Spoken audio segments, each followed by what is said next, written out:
Okay, so clearly what you did was you clicked on the video overview for the Math 119 guide. So what I want to do is I want to click on the Math 119 guide, and what's going to happen is going to open up a Dropbox. If you're not a user of Dropbox, it's going to ask you to join, but you can say no thank you, and you'll be given access to the Math 119 guide. My suggestion is to download the document by clicking this download button here. And once you do that, if your computers are correctly configured, it will download the PDF, and you'll have the PDF on your computer now. And this is the PDF file. All right, now looking at it, it's got contents to it, a lot of stuff over here. But the way I do Math 119 is they're divided into weeks. Now, by the way, this is a rough guide for the weeks. Sometimes weeks go faster than others. Sometimes weeks go slower than others. It depends on the group of students that you're given. But each week pretty much looks the same. So what I want to do is I want to click on this and just briefly go through the structure of a typical week. So this is week one. I'll click on it. And what do you see over here? It says materials covered. Well, week one's going to be covered. But they tell you that, after you finish week number one, which is week one in the guide, the students are supposed to do the web assignment, which is labeled math119.week.01. There's also things down here about weekly discussion groups. That could be something that you're doing in class. It depends, all right, from teacher to teacher. But the structure of the document, typically what I give students, a very structured lesson, by the way, we talk about linear inequalities. On the side, you'll see a little tiny video. This video may be useful to students, especially students that attend lectures but really don't pay much attention. They can always come back and look at a mini lecture for linear inequalities. And what they do is they click on this link over here, a website would open, and this is a 2-minute and 11-second video of me walking students through what's written on the paper, all right, or in the guide. I'm not going to play the video, but the bottom line with the video, you can speed the video up, slow it down, change the volume, make it full screen if you want, whatever the student desires to do with that, including not watch it. All right, let me go back to the PDF document. And so you'd give a lecture on linear inequalities, and you'd go through these. Typically, any textbook would have this written down, by the way. Now, granted, what your goal is to try to outline what the properties are, but the bottom line is that really kind of falls on deaf ears sometimes. Then you go through example questions. So let me go through example questions. What do you see in example question? Using the blue area, you see answer, including interval notations. On the side, you see a little video. Again, if you click on the video, a little tiny short video would open. This one's 1 minute and 12 seconds long. And again, if a student finds that helpful, that would be a good resource for the students. If they don't, they're not required to watch that though. All right, so I go through those example questions at the whiteboard. And again, you go through that. Then you say, okay, that's done. Then what do? You do polynomial inequalities. Again, there's a little video over there. But what I do is I write up the notes for the students. So the students have access to the notes. Again, even though they have access to notes, that doesn't mean they're reading it. And that's what the whole point of lecture is. You're trying to, I'm not going to say read it verbatim to them, but you're going to try to have to cover what's being said here.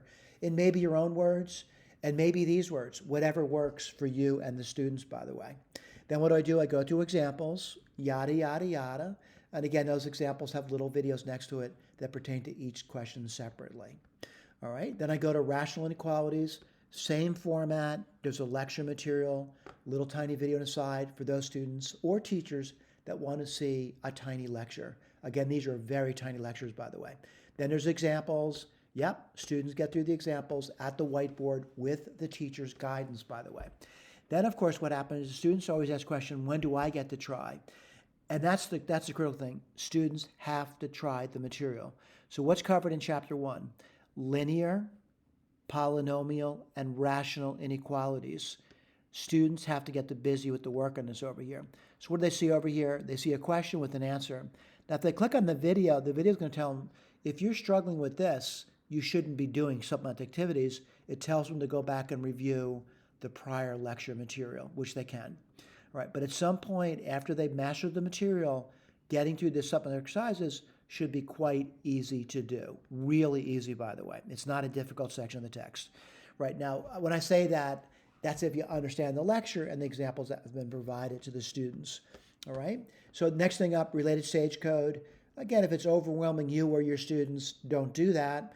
But it's Sage Math. I believe students should be exposed to a computer algebra system And, Sage Math is a great computer algebra system to deal with.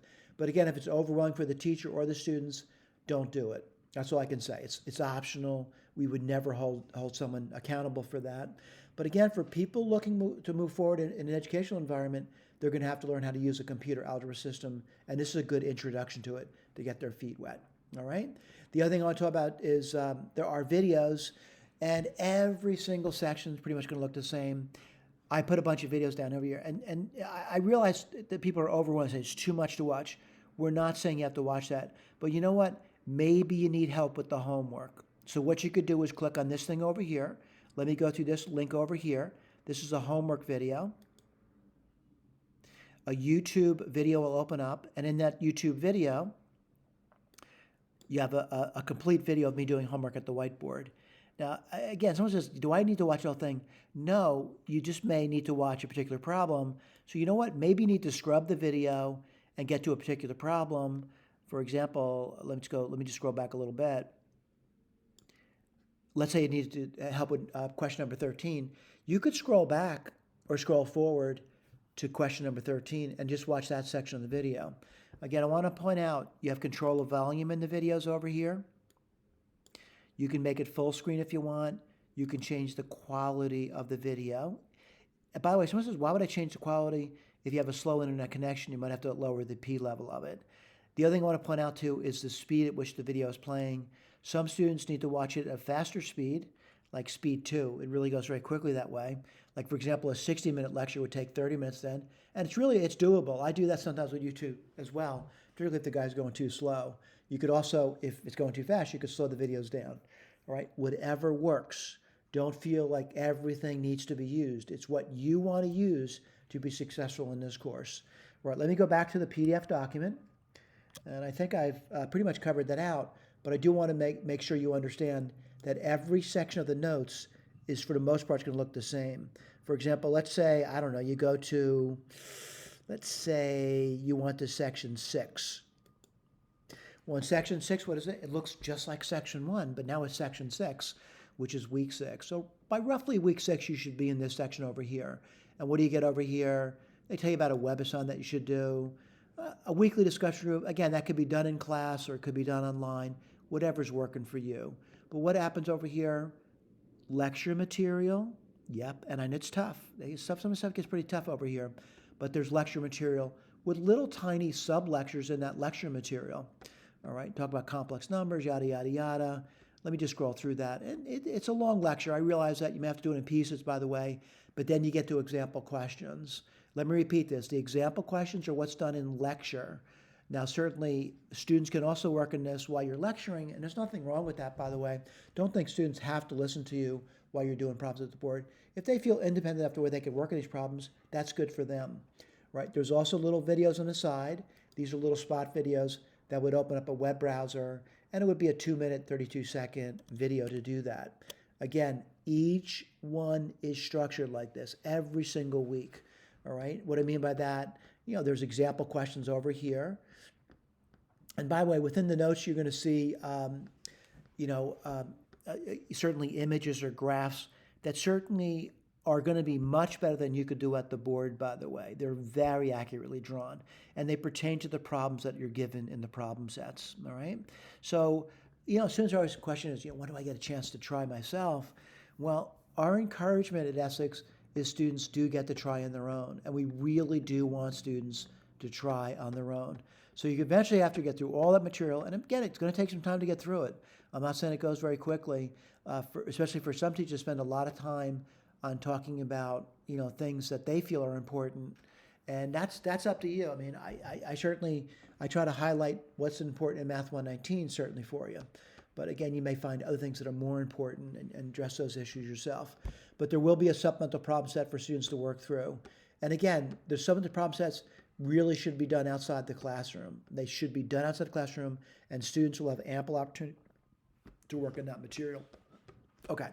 At the end of the document, you're going to see, end of the week, you can see related Sage code, a little blurb about technology. But again, you'll see online videos for students. And again, it's important. Sometimes students attending lectures, a lot of times students attend lectures, they're falling asleep, they're not paying attention.